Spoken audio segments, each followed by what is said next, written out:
So mga par, isang malaking announcement nga po ang nangyari ngayong araw dahil ang unbeaten legend po na si Floyd Mayweather Jr. in-announce mga idol ang kanyang pagbabalik sa bakbakan sa exhibition fight. Pero hindi ito mga idol, ang mas talagang kinagulat ng mga boxing fans. Nag-viral mga idol dahil ang makakalaban nito, walang iba kundi ang kapwa nito American legend na si Iron Mike Tyson. 2026 pa daw mga idol, ang target ng petsa ng laban nila. Well, kumpara sa iba mga idol, magandang laban ito. Pero para sa atin mga boss, isang money robbery fight lang talaga ang laban na to. Isang drama-drama lamang ang bakbakan para makakolekta ng malaking halaga sa mga boxing fans. Yun lang talaga ang layunin ng dalawang legend na to mga idol. Kahit ano pa ang tawagin mo dito mga boss, palabas lang talaga ang bakbakan na to. Parang wrestling ba? Yung akala mo totoo, pero ang goal lang nito magkapera lamang sila sa bakbakan. Pero kung tatanungin naman tayo mga idol, kung gusto natin mapanood ang laban na to, syempre mga boss, dahil kung avid boxing fans ka, manonood ka talaga dahil sikat na mga boxing legend ang maglalaban sa gitna ng boxing ring. Pero sa mga nagtatanong mga idol kung totoong laban to, klaro na hindi talaga mga boss.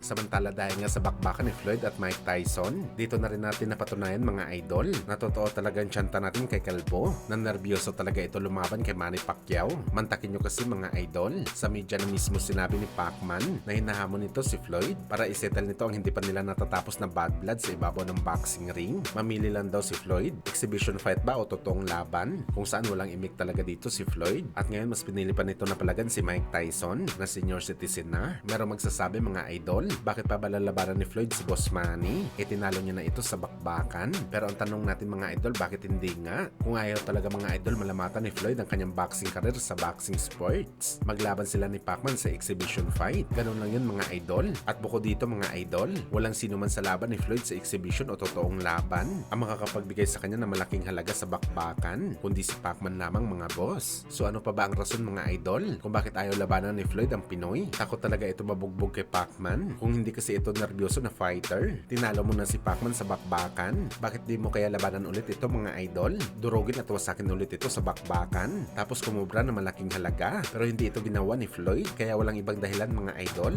Bakit ayaw talaga lumaban ni Floyd? Hindi niya talaga ipagpapalit ang pera sa senaryo na mabugbog siya kay Pacman. Bahala na lumaban ito kay Mike Tyson na 60 anyos na. Basta safe lang ito mga idol sa bakbakan kaysa sa mabugbog ito sa Pinoy legend. Dahil para sa atin mga boss, mapa-exhibition fight man o totoong laban, hindi talaga marunong magdrama si Pacman sa gitna ng ring. Bugbugan talaga ang gusto nito at itong hindi gusto ni Floyd.